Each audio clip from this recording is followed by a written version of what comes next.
Turn over from South to East Asia for our next story. The Taiwanese president Lai Ching-Te has warned that China's expansion could threaten other countries in the region if Beijing attacks the democratic island. In an interview, Lai said Taiwan must dramatically strengthen its defenses. He expects Parliament to approve an additional $40 billion loan for critical weapons, including purchases from the United States. Lai said the US will stand by Taiwan and will not use the island as a bargaining chip with Beijing. He also cautioned that if China seizes Taiwan, the next targets could include Japan, the Philippines, and eventually reach the Americas and Europe. Lai noted recent purges of Chinese military generals are unusual, but do not reduce Taiwan's need to remain prepared. Let's take a listen into the statements. 中国有200万解放军，有40个上将，就现在在职的只有2位，这个情况的确不寻常。也就是说，台湾一旦被并吞，下一个受到威胁的国家就是日本、菲律宾，印太的国家。 在下一步就会影响到美洲跟欧。 Major General Davidi joins us once again. Thank you very much for joining us. The Taiwanese president there making strong statements that China's influence, if it does achieve reunification, as its stated goal is to do, then China will also be a threat to Japan and even stretch as far as Europe. Given China's aggression towards the island of Taiwan, are the Taiwanese president's comments warranted? Thomas, I think the comments of Taiwanese President Lai Ching-Te actually merit due consideration. I think they are well founded, because as far as China is concerned, and its leadership, especially President Xi Jinping, has been very aggressive, and he has placed unification of Taiwan very high on the political agenda of China, and it has been stated in categorical terms in the white paper that in case unification doesn't, is not realized through peaceful means, then use of force remains an option. And having served as defense secretary in China and Korea, well, I can give you a little personal perception, because first and foremost, China treats the whole South China Sea as its own territorial waters, and they are drawn a 9-dash line, which actually overlaps the claims of at least 5 Southeast Asian states, including Philippines, Indonesia, Brunei, and of course Japan.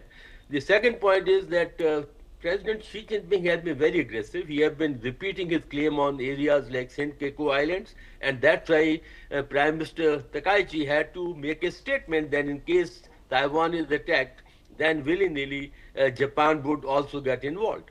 Now, seeing all this, President Lai Ching-Te has increase the defense budget, or at least propose the increase of defense budget to the tune of $40 billion, and that is required because in case Taiwan has to defend itself, it has to have a very strong defense, especially the air defense, missile capability, the fighter aircraft, which the Americans have been providing from time to time, because there is an act known as the Taiwan Relation Act. While America and Taiwan do not have diplomatic relations, but under this act, they have a certain mechanism to provide arms to Taiwan and also carry on with the trade and other relations. So the point is, I think Taiwan's president's statement must be taken very seriously.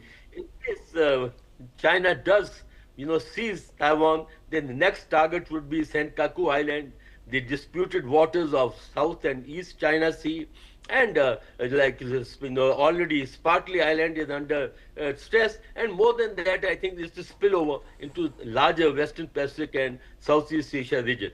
Yes, Thomas. And Lai here saying that Taiwan won't be used by the United States as what he calls a bargaining chip. in negotiations with Beijing. However, is that statement realistic given the current shifting nature of geopolitics and, of course, the unpredictability of Donald Trump? Well, you have made a very important point, unpredictability of President Trump, because President Trump has always given contradictory signals. At one side, in the national security strategy or also national defense strategy of America, it has been very clearly stated that China has to be contained and checked its influence, especially in the Western Pacific. At the same time, there have been also his confinement to the Western Hemisphere, not to extend American outreach, not to defend countries of European nations and others, not to be a global policeman. All that also goes into contradiction. So therefore, I think this ambiguity, as far as America and Taiwan are concerned, it can be played either way. But the point is that in case President Trump resort to some trade-off with China at the cost of Taiwan, that will be very, very disastrous, not only for Taiwan but for the region as large. So I only hope that America maintains the status quo and retains the ambiguity of defending Taiwan in case of open aggression by China, but at the same time, as you rightly said, that it is very unpredictable which way President Trump will go. But I think in the larger interest of America and the region, I think America must retain that ambiguity and have a very clear message that in case Taiwan is attacked by China, then of course America would come in. And please remember, America has 60,000 troops based in Japan and 28,000 troops based in the Korean Peninsula, that is South Korea. So these troops are not going to sit idle, I'm sure, in case there is a blow-off between America and China on Taiwan. Thomas. Major General Gigi Davidi, thank you so much for joining us here on NewsX World and taking the time. We turn now to the United States, and the US Department of Justice has moved to fire